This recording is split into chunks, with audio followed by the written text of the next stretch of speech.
안녕하세요. 오늘도 사연 살롱을 찾아주셔서 감사합니다. 저는 이혼하고 너무 행복한 인생을 살고 있는 40대 초반 전문직 여성입니다. 제가 여기서 전문직이라는 단어를 굳이 쓴 이유는 평범했던 제가 이혼한 전 남편 때문에 전문직을 갖게 되어 일부러 강조하고 싶어서 썼어요. 저는 남편한테 무시당하는 게 싫어서 노후가 짱짱한 전문직 여성이 되기로 마음을 먹었는데요.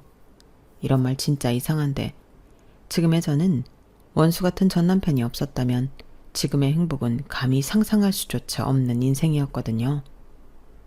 그런 면에서는 제가 오히려 저를 갈궈줘서 고맙다고 해야 하나?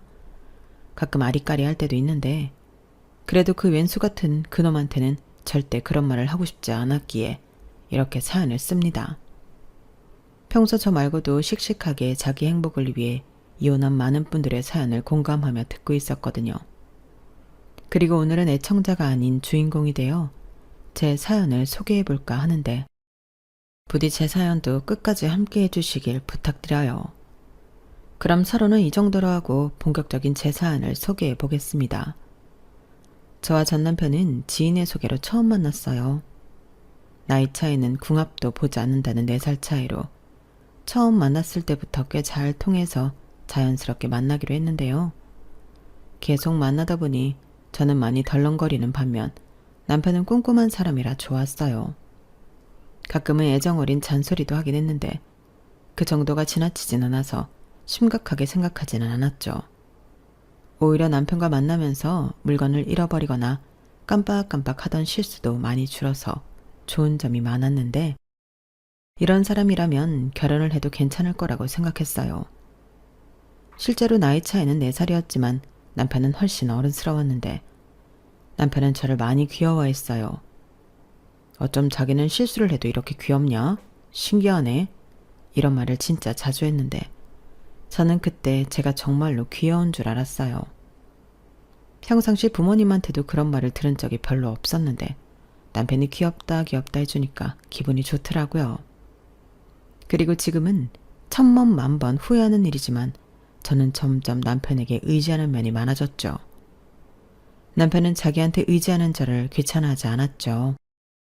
워낙 책임감이 강하고 챙김을 받는 것보다 챙기는 걸 좋아하는 성격이라 저희는 정말로 궁합을 보지 않아도 될 정도로 합이 잘 맞았어요. 그러니 연애하는 3년 반 동안도 싸우거나 꽁한 일은 손에 꼽을 만큼 적었는데 둘 다 홍기가 찬 나이였기 때문에 자연스럽게 결혼을 하게 되었어요. 또한 양가 집안 형편도 누가 더 잘 살고 못 살고 할 것도 없어서 정확히는 아니었지만 얼추 반반 결혼을 했는데 결혼하고 2년 정도는 아무 문제 없이 그저 행복한 신혼생활을 보낼 수 있었어요. 다만 그 2년 동안 제가 유산을 한 번 해서 상심이 컸었는데 그때도 남편의 지극한 정성에 저는 저만큼 결혼을 잘한 여자도 없을 거라고 감히 생각했었어요.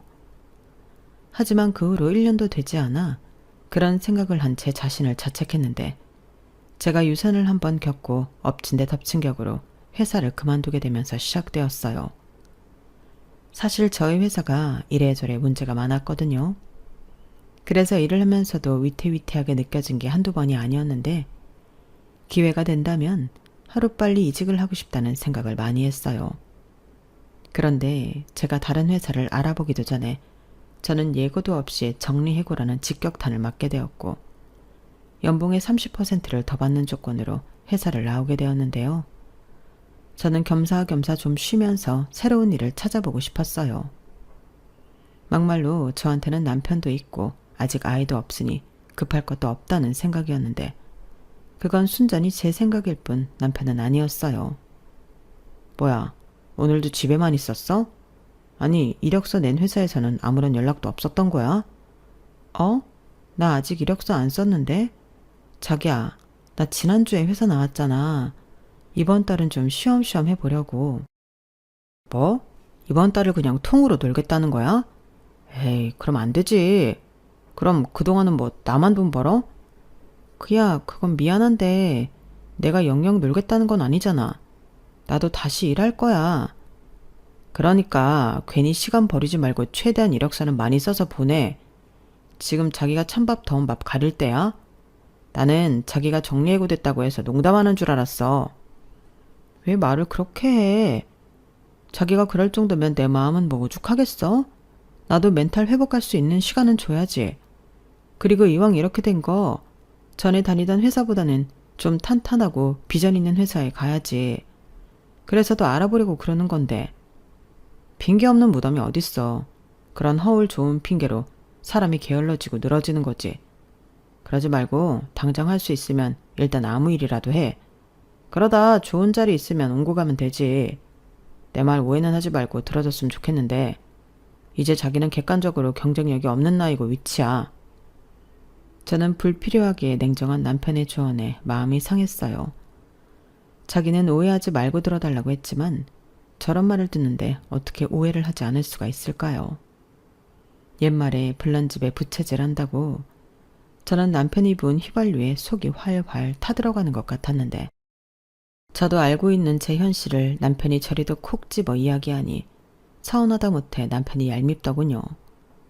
그래도 저는 다른 사람도 아니고 남편이고 제가 와이프인데 일부러 나쁜 소리는 하지 않았을 거라 애써 남편의 뜻을 헤아리고 싶었고 듣기는 거북했으나 남편의 말이 틀리지 않았다는 생각에 최대한 좋게 생각하려 애를 썼는데 다시금 취업을 하려고 하니 남편 말처럼 쉽지 않더라고요. 아니, 연봉이 생각한 것과 맞으면 일이 별로였고 일이 좀 괜찮다 싶으면 연봉이 별로였는데 한번 정하면 오랜 시간 그 일을 하고 그 돈을 받아야 하니 저는 여간 고민이 되는 게 아니었어요. 그러면서 내심 더 적성에 맞고 괜찮은 일을 찾을 수도 있지 않을까. 이상하게 미련이 남았는데 일단 퇴직금도 있으니 조금만 더 새로운 일을 찾아보고 싶었어요. 하지만 남편은 시간이 지나면 지날수록 저에게 재취업에 대한 압박을 해왔고 저는 마지못해 아르바이트를 하며 직업 박람회도 다니고 연주를 총동원해 제 적성에 맞고 오랫동안 일할 수 있는 직장을 찾으려 공을 많이 들였는데 생각보다 저한테 맞는 회사를 찾는 게 쉽지 않아서 골치가 아팠어요. 전에 회사에서는 제가 마케팅 관련 업무를 했었는데 사실 전공도 디자인이고 디자인 관련 일을 하고 싶었거든요. 그런데 남편은 무슨 네가 디자인이냐고 격리 일이라도 자리가 있으면 해야 하지 않냐고 저를 무시하기 시작했는데 신혼 때와 너무나도 달라진 남편의 모습에 적응하기 어려웠어요. 마치 다른 사람이랑 살고 있는 기분까지 들었는데 남편이 퇴근하고 집에 오면 그렇게 가시방석일 수가 없었어요. 또한 한 꼼꼼하는 남편의 성격은 저를 더욱 옥죄어왔는데요. 제가 월 수입이 없으니 생활비부터가 문제라고 지적하더군요. 그러니까 자기 혼자 생활비를 다 댈 수는 없는 거 아니냐고 급기야 내가 자기 부양하려고 결혼한 건 아니잖아. 이딴 말까지 했는데 그때는 저도 발끈했죠. 물론 자기가 다 먹여 살리려고 결혼한 건 아니지. 근데 내가 뭐 일부러 이래? 나도 열심히 찾고 있어. 열심히 찾고 있는 게 아니라 열심히 재고 있는 거겠지. 어차피 거기서 거기일 텐데 뭘 그렇게 따지는 거야? 그냥 집이랑 가까운 회사 다녀. 뭐라고? 지금 그걸 말이라고 하는 거야? 솔직히 자기가 뭐 월 1,000만 원 버는 사람 아니잖아. 고작 해야 200만 원, 300만 원인데 뭘 더 따지는 건데. 자기가 이러고 있는 시간에 까먹을 돈을 생각해야지. 자기 퇴직금 그거 이렇게 하면 금방 바닥나. 나도 알아. 그래서 최대한 아끼려고 하고 있어. 근데 자기가 걸핏하면 생활비 타령하면서 사람을 못 살게 굴고 있잖아. 내가 뭐 얼마나 놀았다고 이래. 나 이제 고작 한 달 쉬었거든. 한 달이면 30일이야. 어떻게 사람이 30일을 노냐? 그리고 그 30일 동안 나만 일해서 돈 벌었잖아. 우리 결혼할 때 약속한 거 잊었어? 결혼도 반반, 결혼 후에도 반반, 각자 집에 효도는 셀프. 그렇게 하기로 했잖아. 근데 이게 반반이야? 나 혼자 독박이지? 왜 자기가 독박이야? 나도 아직은 생활비 반 내고 있잖아. 그러다 그 돈 다 떨어지면 그때는 어쩔 건데? 나는 불안해서 그런 점이 싫다고. 남편은 마치 제가 한 달이 아니라 1년을 쉰 사람처럼 저를 달달 볶았어요. 제가 일부러 남편 덕을 보려고 일을 안 하는 것도 아닌데 그때는 너무 억울해서 눈물까지 나더라고요. 하지만 남편은 그 후에도 그 정도가 점점 심해졌는데 그러다 시어머니 생신날이 되었죠. 저는 나름 미역국도 끓이고 작은 스카프 선물도 준비하며 제 딴에 할 수 있는 성의를 보이려 했어요. 그리고 생일 당일 남편은 저와 상의도 없이 거금 100만 원을 턱 하고 시어머니에게 드렸는데 같이 사는 부부지만 저는 남편이 그 정도의 거금을 준비했을 거라고 생각도 하지 못했거든요. 그러니 깜짝 놀랄 수밖에 없었어요. 그 이후 제가 실직한 가운데 남편이 시댁에 매달 50만 원씩 용돈을 보낸다는 사실을 알게 되었는데 남편이 그러더군요. 그래서 뭐 내가 벌어서 내 부모 용돈 드린다는데 자기가 왜 나를 세우는 거야? 꼬우면 자기도 벌어서 장인 장모님 용돈 드려. 설마 내 돈으로 장인 장모 용돈까지 드렸으면 좋겠다는 뭐 그런 이상한 소리 할 건 아니지? 이렇게 말하는데 저는 맹세코 남편이 시댁에 용돈을 들여서 화가 났던 건 아니었어요. 더욱이 남편 말처럼 남편 돈으로 친정에 효도할 생각도 없었는데요. 다만 저한테는 그렇게 돈돈돈거리며 야박하게 사람을 잡더니 자기 혼자서는 저리 효자노릇을 하고 있었구나. 그런 게 서운했어요. 그러니까 돈이 없어서 저한테 빨리 취직을 하라고 쪼는 것도 아니라는 거잖아요. 그냥 제가 자기 눈에는 일하기 싫고 자기 돈으로 놀고 먹고 싶어서 일을 적극적으로 구하지 않는다고 생각하는 게 열받더군요. 그리고 그즈음 했던 고민은 정년이 없는 제가 마음만 먹으면 평생 할 수 있는 직업을 갖고 싶었는데 그러다 공인중개사만한 직업이 없다는 생각을 하게 되었어요. 그래서 그 이후부터는 공부에 매진했는데 남편이 제가 공부하는 문제집을 슬쩍 보더니 비웃기 시작했어요. 이젠 작전을 바꾼 거야? 공부한다고 하면 뭐 내가 우리 와이프 공부하는구나 이러면서 봐줄까 봐서? 야, 공인중개사 시험이 뭐 쉬운 줄 알아? 거의 변호사 되는 거랑 다름이 없대. 그런 시험을 자기가 본다고? 될 것 같아? 이렇게 저를 아주 깔봤는데 저놈이 제가 그렇게 좋아하고 사랑했던 남자가 맞나? 치가 떨렸어요. 사람을 개무시해도 유분수지 어떻게 저렇게 저를 조롱할 수가 있냐고요. 그래서 더 이를 악물고 공부에 매진했는데 인정하기 싫지만 남편의 말처럼 공인중개사 시험이라는 게 정말 어렵더군요. 한글인데 몇 번을 읽어도 무슨 말인지 이해가 되지 않았거든요. 게다가 왜 그렇게 외워지지가 않는 건지 스스로도 많이 화가 났는데 남편이 그거 봐, 내가 뭐라고 했어? 안 된다고 했지. 그동안 시간만 쓰고 돈질하랬네. 이렇게 또 저에게 비아냥거릴 게 훤히 보여서 심적으로 더 힘들었어요. 하지만 사람의 의지가 아무리 강해도 공부는 분명 한계가 있었는데 그러다 우연히 친구의 제안으로 1박 2일 여행을 다녀오게 되었어요. 친구도 사정이 있어 회사를 휴직하게 되었는데 바람 좀 쐬고 오자고 저더러 같이 가자 하더라고요. 그래서 이참에 저도 콧바람이라도 좀 쐬고 오면 좋지 않을까 생각해 친구 차에 얻어 타게 되었는데요. 그때 묵었던 숙소가 에어비앤비라는 거였어요. 보통 여행을 가면 호텔이나 펜션, 그것도 아니면 모텔을 가곤 하는데 일반 가정집을 숙소로 쓰다니 신기한 체험이었죠. 그리고 친구는 요즘 이런 숙소 엄청 많아. 임대해서 집주인 허락받고 숙박업 신고만 하면 영업할 수 있다고 하더라. 그래서 나도 작은 거 하나 해볼까 어쩔까 고민 중인데 괜찮지? 라고 자기 계획을 얘기하는데 저야말로 그 말에 솔깃했어요.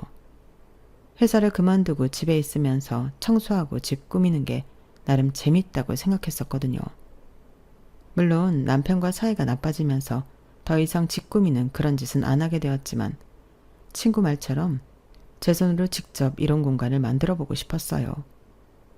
더욱이 가지고 있는 퇴직금을 다 까먹으면 그 이후로는 앞이 깜깜했었는데 못 먹어도 고라는 심정으로 저는 무조건 하고 싶다는 생각을 하게 되었어요. 그러면서 일단 돈에 맞춰 싼 월세방 하나를 계약해서 수리를 하게 되었는데 남편에게는 비밀로 했어요. 당연하죠. 또 어떤 트집을 잡고 사람을 비참하게 만들지 안 봐도 비디오인데 저는 망해도 저 혼자 몰래 망할 생각이었죠. 그렇게 저는 첫 에어비앤비 숙소가 마련되었고 저는 호스트 등록을 본격적인 임대 사업을 하게 되었는데요. 첫 예약이 들어오던 날 얼마나 두근두근 했는지 모릅니다. 제가 예쁘게 꾸민 그 공간을 이용하는 손님도 좋아해 주시길 정말 간절히 바랐어요. 소품 하나하나 신경을 썼고 집에 들어왔을 때 첫 인상이라고 할 수 있는 좋은 향을 위해서 호텔에 들어간다는 비싼 디퓨저도 가져다 놨는데 다행히 첫 손님이 리브는 너무 감동이었어요. 서울 한복판에 저렴하지만 안락하고 편안한 공간을 만들고 싶었던 저의 취지가 잘 반영이 되어 호평이 이어졌는데 그때는 청소도 제가 하는 등 정성을 쏟았죠. 그리고 하나가 잘 되니 또 하나를 하고 싶은 욕심이 생겼는데요. 이번에는 한국을 찾아준 외국인들을 위한 공간을 만들고 싶었어요. 그렇게 제가 사업을 하는 재미에 빠져 지날 쯤 저희 아빠의 생신날이 되었고 저는 남편처럼 현금 100만 원은 아니지만 스포츠 브랜드 패딩 점퍼를 선물로 사다가 집에 놓았는데 그걸 본 남편이 기겁을 했어요. 뭐야, 이 비싼 걸 왜 샀어? 이러면서 저희 아빠 생신인 것도 모른다는 듯 말을 하는데 제가 일주일 전부터 시간을 빼놓으라고 말을 했었거든요. 그래서 저 인간이 일부러 그러나 심기가 불편해지고 있었는데 이윽고 저희 아빠 생신이란 생각이 났는지 설마 이거 장인어른들이라고 산 거야? 김소영 돈 많네. 이런 점퍼 4, 50만 원 하지 않나? 이봐봐. 오리 아니고 거위네. 이러다 퇴직금 다 쓰고 없겠다. 이러면서 아주 사람 속을 박박 긁는데 저도 가만히 있을 순 없었어요. 그래서 저도 아니 내 돈으로 내가 샀는데 왜 10이야? 퇴직금으로 샀던 벌어서 샀던 자기 돈 아니잖아. 라고 대받아쳤고 그날 저는 남편과 부부싸움을 하게 되었죠. 그리고 남편은 유치하게 자기는 이제부터 처가집에는 가지 않겠다고 했는데요. 진짜 어이가 없었어요. 우리 원래 효도는 각자 셀프로 하기로 했지. 그니까 생신이든 뭐든 그 집 자식이 알아서 하는 걸로 하자. 자기도 이제 우리 집 챙기지 마. 내가 알아서 할게. 이러는데 정말 열이 머리 끝까지 뻗쳤어요. 저는 이미 시부모님 두 분 생신을 같이 가서 보냈는데 이제 와서 저는 가지 않아도 된다고 하니 열받더라고요. 그래서 뭐 저런 인간 좋다고 친정에 가고 싶은 마음도 없어서 그러자고 한 저였는데 저는 그때부터 시댁에서 걸려오는 전화는 일절 받지 않았어요. 사실 시부모님과는 사이가 나쁠 것이 없어서 그렇게까지 하고 싶진 않았는데 남편이 저러니 저도 어쩔 수 없겠더라고요. 그리고 남편 없이 친정에 가게 된 저는 끝내 남편과 사이가 나쁘다는 걸 말할 수밖에 없었는데요. 이미 제 얼굴 표정을 보고 저희 엄마가 왜 혼자 왔어? 혹시 서방이랑 싸웠니? 라고 눈치를 채셨고 저도 그때는 답답한 속을 하소연하고 싶어 생일은 아빠한텐 죄송하지만 그간 있었던 일을 모두 이야기하게 되었어요.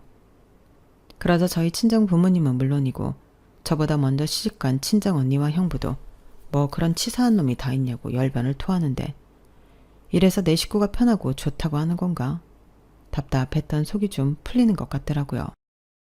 그리고 그 인간이 앞으로 처가에는 가지 않겠다고 했으니 사위볼기대 따윈 하지 말라고 저도 말 안 할 수가 없었는데 당연히 저희 부모님은 기분이 나쁘셨어요.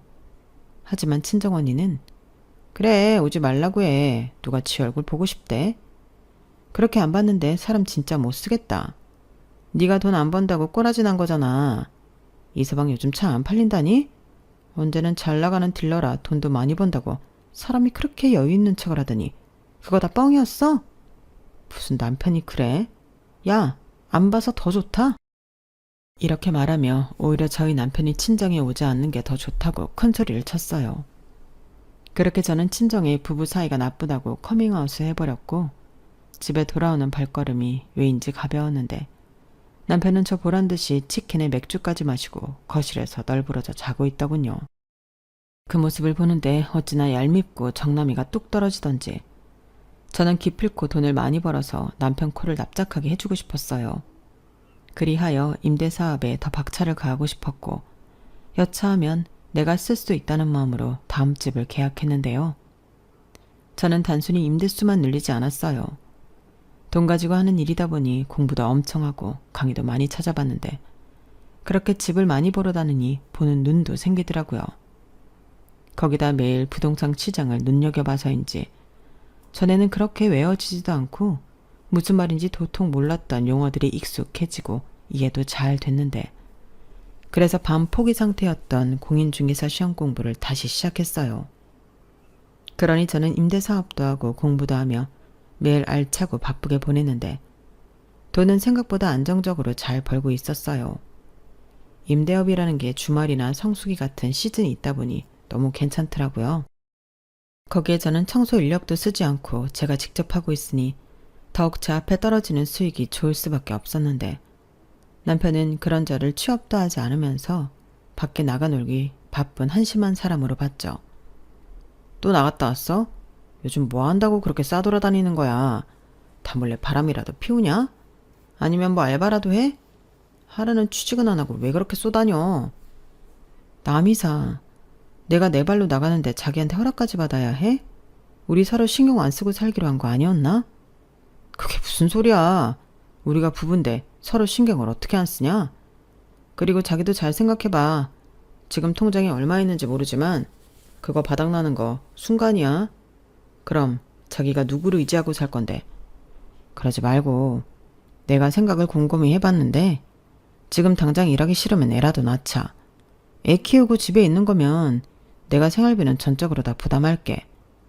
자기가 집에서 살림하고 애 보는 거니까 인건비 굳는다고 생각하면 또이또이지. 어때? 어떻긴 뭐가 어때? 내가 왜 자기 뜻대로 애를 낳아야 하는 건데. 그런 건 우리 사이가 좋으면 언제고 자연스럽게 생기는 일이야.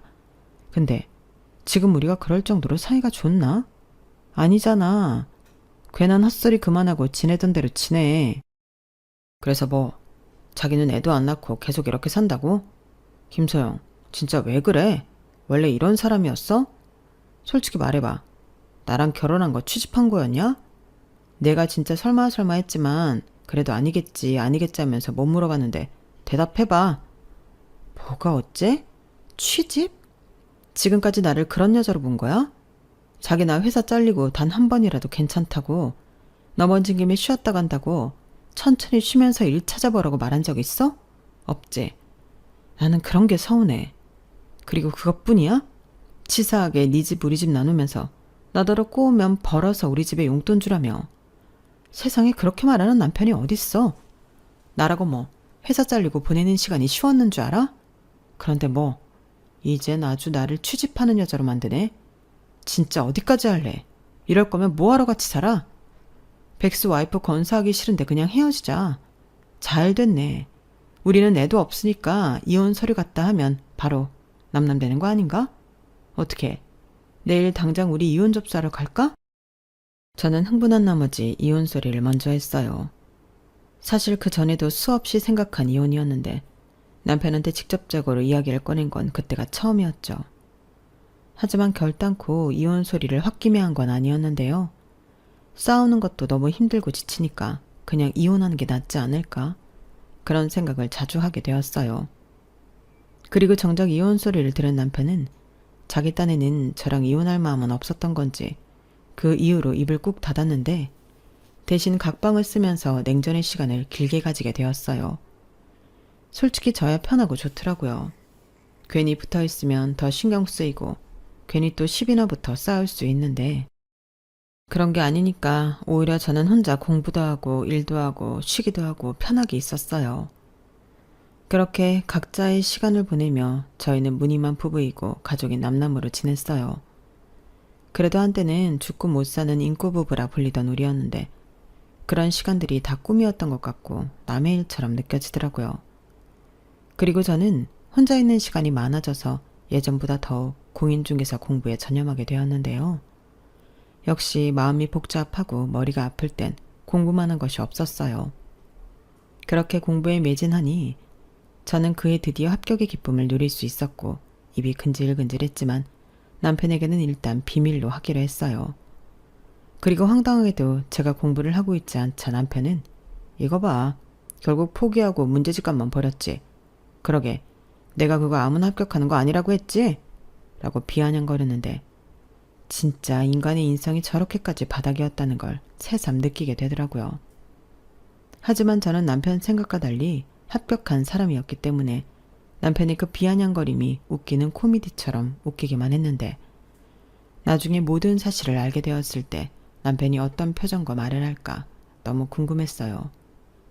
그래서 공인중개사로 첫 월급을 받게 되던 날을 디데이로 남편에게 모든 걸 알려줄 생각이었는데요. 임대 사업을 하고 있다는 것도 얘기해 줄 생각이었어요. 사실 제가 다시 일을 하고 능력 있는 여자가 되면 남편이 그동안의 일을 사과하고 다시 예전처럼 잘해줄 거라고 생각했거든요. 그리고 다시 일을 하게 되어 저는 미용실도 가고 옷도 좀 사고 제 자신을 좀 꾸미게 되었는데 남편은 그런 제 모습을 보고 뭐야, 왜 갑자기 멋을 부려?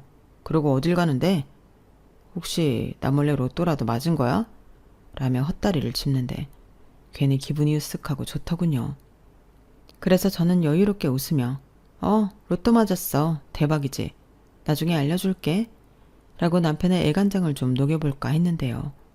남편은 제가 예측할 수 있는 그런 사람이 아니었어요. 남편은 정말로 제가 로또에 당첨되었다고 생각하고 그걸 알아내려 했는데 친정에 가서 물어봤다 하더군요. 당연히 친정 부모님은 제가 직장 잃고 남편한테 서러움을 잔뜩 당한 걸 알고 있었기 때문에 곧장 제가 임대사업도 하고 공인중개사 시험도 합격해서 부동산 일도 하고 있다는 걸 남편에게 알려주셨는데 거기까지만 하셨어도 괜찮았을 것을 저희 엄마가 그리고 우리 딸이 얼마나 능력이 좋은지 우리한테 월마다 100만 원씩 주고 있어. 자네가 그랬다며? 자네가 자네 부모한테 용돈 주는 거 꼬우면 우리 딸도 벌어서 우리 용돈 주라고. 그래서 우리 딸이 돈 벌자마자 100만 원씩 주더라. 아이고야, 이걸 사위한테 고맙다고 해야 하나. 그러게, 왜 우리 딸을 무시하고 그러나? 사람이 그러면 못 쓰는 거야. 부부가 왜 부부인데? 어려울 때 보듬어주고 좋을 때 함께 기뻐하는 게 부부 아닌가? 이렇게 제가 100만 원씩 주고 있다는 걸 알려주고 남편에게 일장연설도 하셨는 모양인데 남편은 그저 제가 친정에 월 100만 원씩 자기 몰래 주고 있다는 말에만 꽂혔어요. 그리하여 씩씩거리며 집에 들어온 남편은 저에게 다짜고짜 자기 공인중개사 시험 붙었다며. 그리고 나한테 말도 안 하고 사업도 했어? 그래서 친정에 월 100만 원씩 들였냐? 라고 따져 묻는데 살짝 김이 새긴 했지만 저는 대수롭지 않게 말했어요. 근데 그거 어떻게 알았어? 나는 조금 더 있다가 얘기해 주려고 했는데 저는 남편이 놀라서 따지는 줄 알고 그렇게 말했어요. 그런데 남편은 어디서 알긴 내가 자기 정말 로또 된 줄 알고 처갓집에 다녀왔어. 그런데 어떻게 나를 감쪽같이 속일 수가 있냐? 100만 원이라니. 저는 그때 남편이 정확히 어디에 꽂혀 기분이 나빴는지 알았어요. 저 인간은 제가 다시 돈을 벌 수 있는 능력을 가졌다는 것보다도 제가 친정에 돈 100만 원씩을 주고 있었다는 거에 화가 많이 났더라고요. 아니, 자기가 벌어서 용돈 주라고 하지 않았나요? 그런데 막상 정말로 제가 용돈을 주고 있다고 하니 그걸 가지고 엄청 약이 오른 모습이었는데 남편은 곧장 저에게 이렇게 말하더군요. 나 진짜 자기한테 서운해. 왜 나를 속여? 나한테 다 오픈하지 않은 저희가 뭐야? 저희라. 저는 남편의 내로남불식 논리에 어처구니가 없었어요. 자기는 저한테 말 안 하고 시댁에 50만 원 드려도 되고 저는 그러면 안 되는 건가요? 그래서 곧장 저도 따져 물었죠. 자기 웃긴다. 부모님 용돈은 자기가 나 속였어. 그리고 내가 따지니까 벌어서 너도 친정에 용돈 주라며. 왜? 이젠 그것도 불만이야? 당연하지. 50만 원이랑 100만 원이 같아? 도대체 나 몰래 얼마 동안 친정에 돈을 빼돌리고 있었던 거야? 뭐? 빼돌려? 말 똑바로 해. 내 돈이야. 무슨 돈을 빼돌렸다고 이래? 부부 사이에 네 돈 내 돈이 어딨어? 우리 돈이지. 아무튼 나는 인정 못하니까 지금까지 처갓집에 들인 용돈 다시 받아와. 뭐라고? 지금 제정신이 아닌 거지? 왜? 나는 평생 취업도 못하고 빌빌거릴 줄 알았는데 자기가 생각한 것보다 잘 나가서 배 아프냐?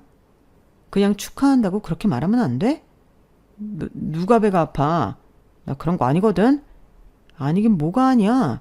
지금 누가 봐도 딱 꼬라지가 그건데. 나 좋은 말 할 때 여기서 그만 긁어라.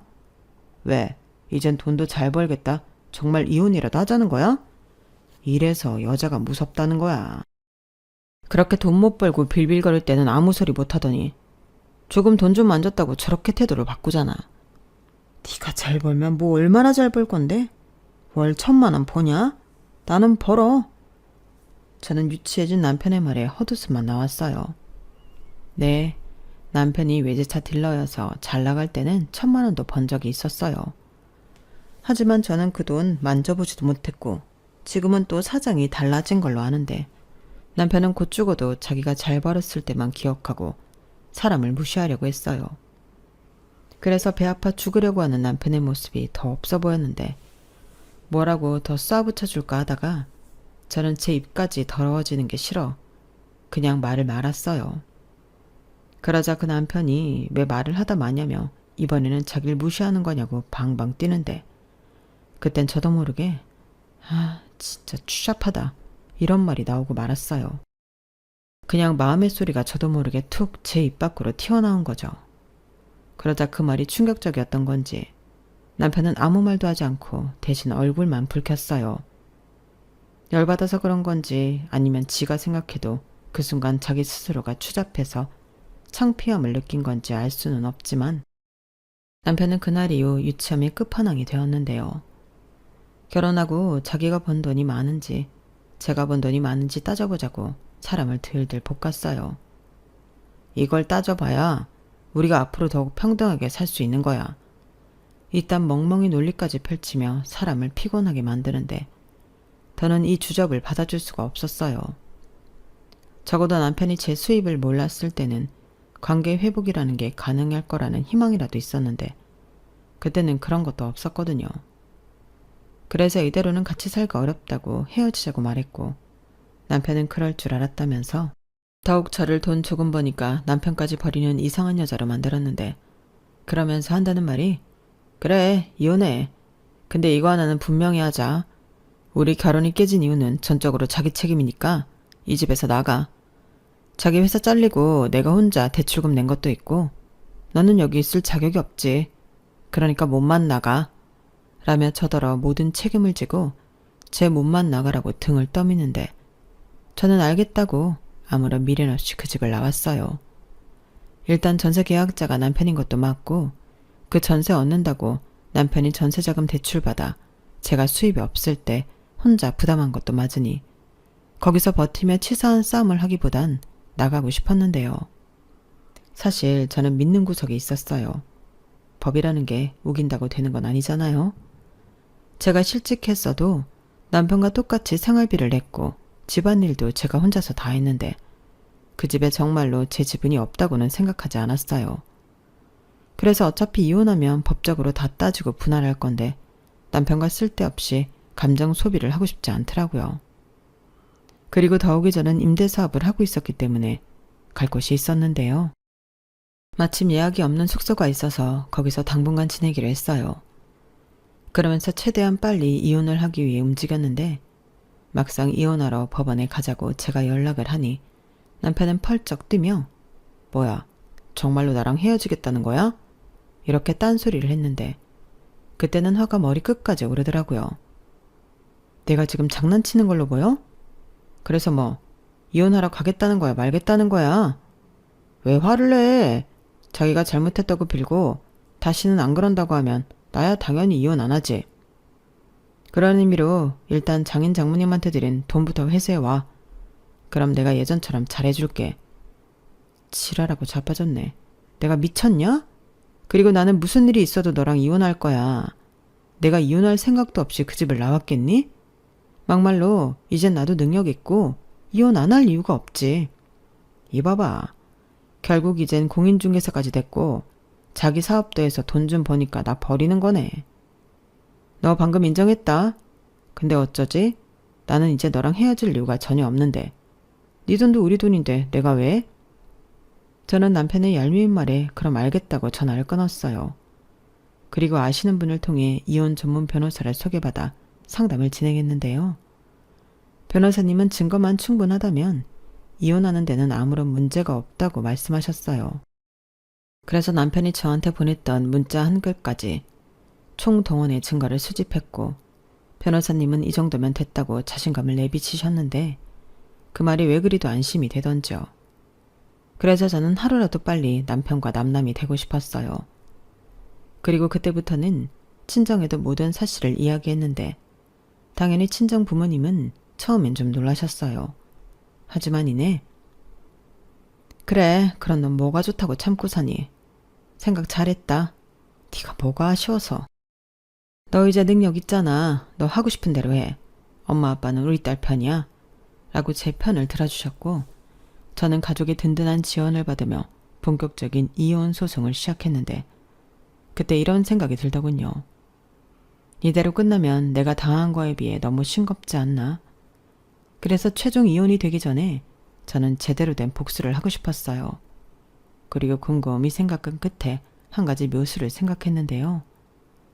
저는 월급을 받던 날 평소에는 그런 사치를 부리지 않지만 난생 처음으로 백화점에 가서 명품으로 온몸을 휘감고 남편이 일하는 매장으로 갔어요.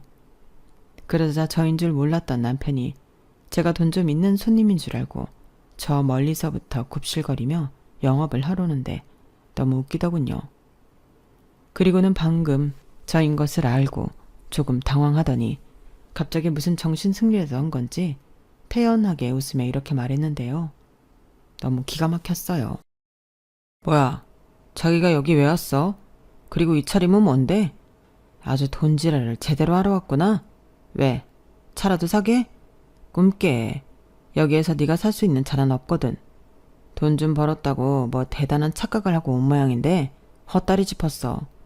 그러니까 괜히 개망신 당하지 말고 조용히 나가. 이렇게 말했거든요. 너무 웃기지 않나요? 그래봤자 차가 차지 뭐 대단할 것도 없는데 말이죠. 그래서 저는 끝까지 센 척을 하는 남편을 더욱 짓밟아주려 일부러 가짠 타는 듯이 웃고 다른 직원을 불러 매장에 차를 구경했는데 그리고는 남편 보란 듯이 그 매장에서 제일 비싸다는 차를 계약했어요.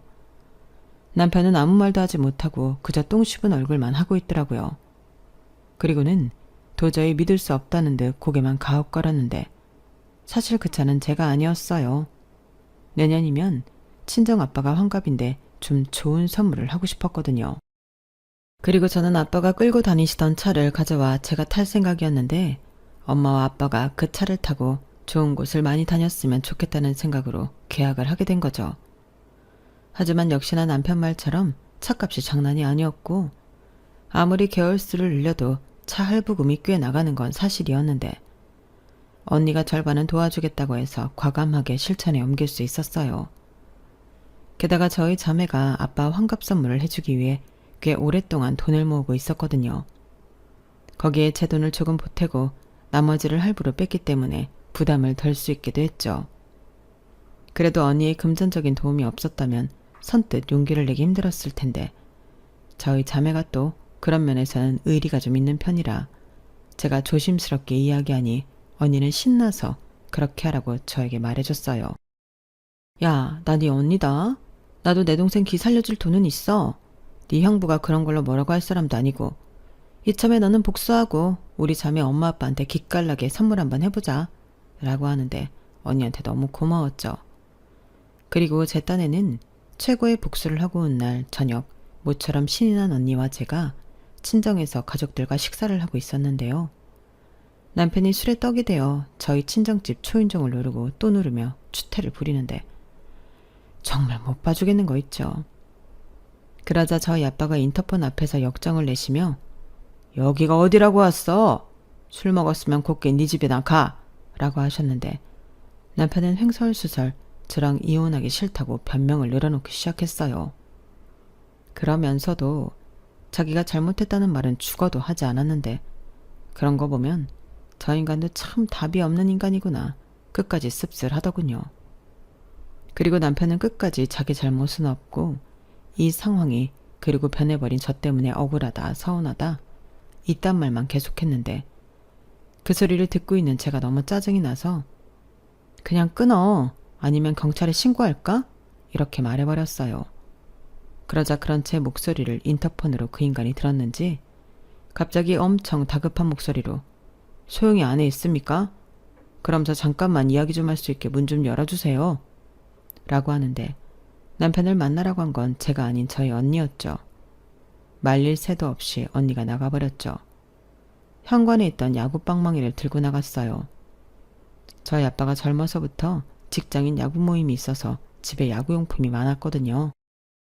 그리고 언니는 그 중에 가장 단단한 방망이를 가지고 나갔는데 얼마나 휘둘렀는지 남편의 비명소리가 아주 크게 들리더군요. 결국 남편은 술이 확 깼는지 주랭랑을 쳐버렸고 언니는 다음날 온몸에 근육통이 와서 회사까지 쉬었다고 연락이 왔어요.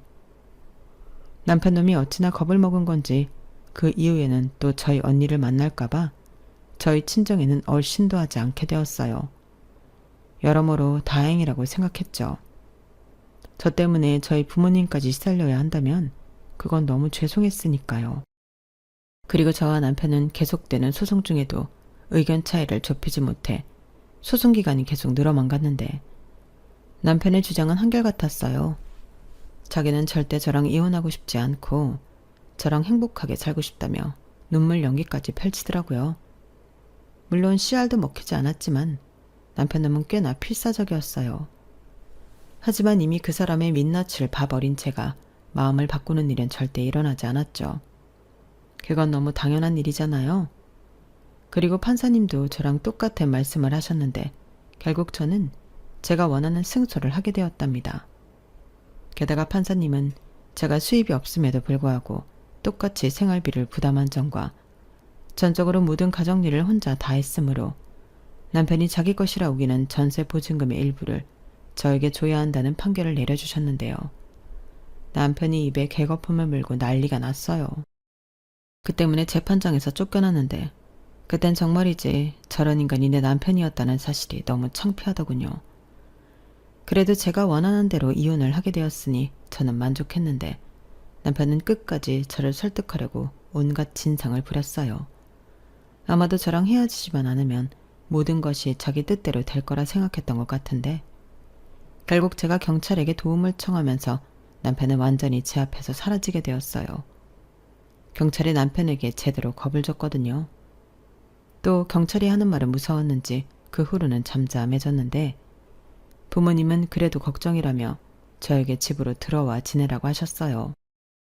그리하여 저는 다시 친정으로 들어가 현재까지도 부모님과 함께 살고 있어요. 내년이나 내후년에는 집도 이사를 갈 예정입니다. 전부터 저희 엄마가 아담한 텃밭이 있는 주택에 살고 싶다고 노래를 부르셨거든요. 그래서 겸사겸사 2층 주택을 알아보고 있는 중인데요. 함께 살고 있지만 따로 독립된 그런 공간이면 좋겠다는 저의 의견을 반영해서 집을 구할 생각입니다. 제가 부동산 일을 하면서 느낀 게 하나 있어요. 그건 바로 집이라는 건 단순히 주거 공간이 아닌 결국 사람이 어떤 인생을 살게 하느냐에 지대한 영향을 끼친다는 건데요. 저는 제가 앞으로 구할 저희 집에서 저희 부모님이 편안하고 행복한 노후를 만끽하길 바랍니다. 그러려면 지금보다 앞으로 더욱더 열심히 일하고 돈을 벌어야 할 텐데 여러분들이 저 힘내라고 응원 좀 많이 해주세요. 저도 여러분의 성공을 기원하겠습니다. 이상으로 제 사연은 여기까지였어요. 그리고 얼마 전 정말 우연한 기회로 오래된 지인을 만나 헤어진 전 남편의 근황을 듣게 되었는데 지금은 차가 아니라 보험을 팔고 있다고 하더군요. 그러게 그럴 때 도움되게 인떡이라도 좀 쌓고 살지. 새삼스레 그 인간이 불쌍하게 느껴지는 요즘이네요. 그래도 뭐 자업자득이니 어쩔 수 없죠. 앞으로 남은 제 인생은 복수보다는 제 행복과 만족을 위해 살아가고 싶은 바람인데 혹시 아나요? 지금은 아니더라도 나중엔 좋은 인연도 만나 다시 예쁜 사랑을 할 수도 있을지요. 부디 그런 좋은 일들이 제 인생에도 찾아와 주길 간절히 소망하며 저는 이만 물러가도록 하겠습니다. 지금까지 제 사연 들어주셔서 대단히 감사드리고요. 여러분들의 앞날에도 건강한 행복이 늘 함께 하시길 바라며 안녕히 계세요.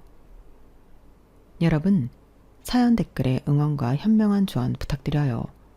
좋아요와 구독은 저에게 큰 힘이 됩니다. 오늘도 좋은 일 가득하세요.